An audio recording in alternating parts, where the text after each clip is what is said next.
There is this ad, a lady running for the 7th District in Maryland, as Congresswoman in the 7th District in Maryland, which has never been represented by a Republican. It was Elijah Cummings' district before.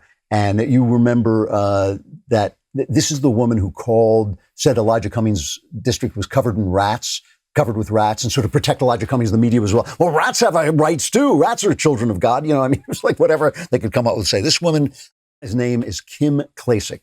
And I'm going to play a little bit of this ad because it's gone viral. It is just an amazing, amazing ad and so true. But if you're listening and not watching, I want to just paint the picture for you. This woman is hotter than the hinges of hell. She is a real looker. And I know, you're not supposed to notice, well, why would you talk about a woman's look when you went? Yeah, never mind. This woman was literally Mrs. Baltimore of 2014. She is wearing this form-fitting red dress.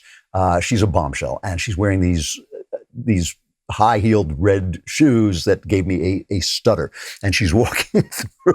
I'm just going to be honest. I'm telling you the truth. In case you're not watching it, I got to set the scene. She is walking through the hellscape of Baltimore that we all saw on The Wire. It is just absolutely, you can't even describe it. It looks like Beirut, basically. And so she's just striding through this and talking. And here's a clip of that. This is Baltimore, the real Baltimore. This is the reality for Black people every single day. Crumbling infrastructure, abandoned homes, poverty, and crime. Baltimore has been run by the Democrat Party for 53 years. What is the result of their decades of leadership?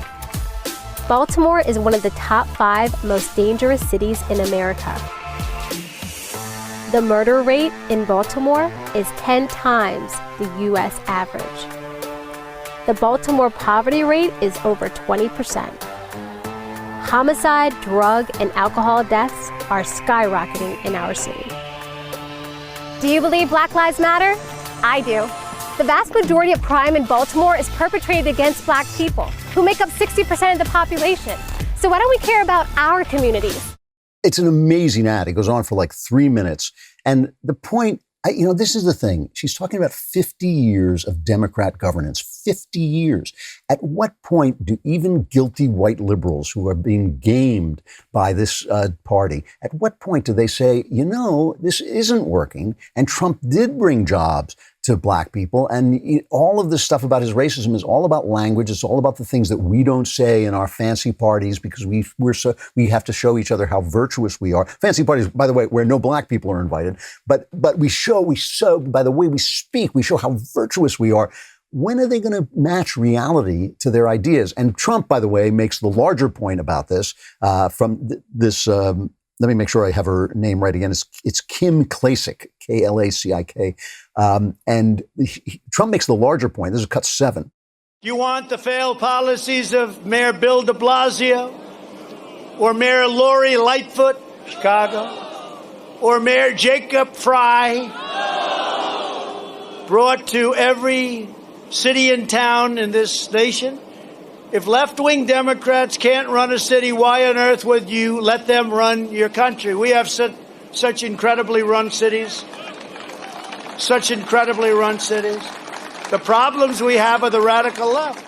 The problem we have is the radical left. The problem we have is policy. It's really not about how bumptious Donald Trump is, and he is. It's not about, how smooth and attractive Michelle Obama is when she speaks or anything like that. It's about the policies, and their policies suck and they stink. And, I'm beginning to feel naive a little bit. I keep thinking at some point, people of goodwill look at the reality and say, this isn't working. This doesn't work. This is the thing about Bernie Sanders. It's almost mental illness to live as long as Bernie Sanders has lived and not change your mind in the face of so much evidence. There's almost something wrong with that, to not change your mind. It's like, at what point, when he starts talking, well, I don't mean the bad socialism. I mean the good socialism over in Scandinavia, and you go like, well, Scandinavia doesn't have socialism. Oh, well, I don't know about that. And you think like, well, what are you talking about? When has this worked? Where has it worked? What proof have you got that it will ever work? It has never worked. When do you change? And I feel naive.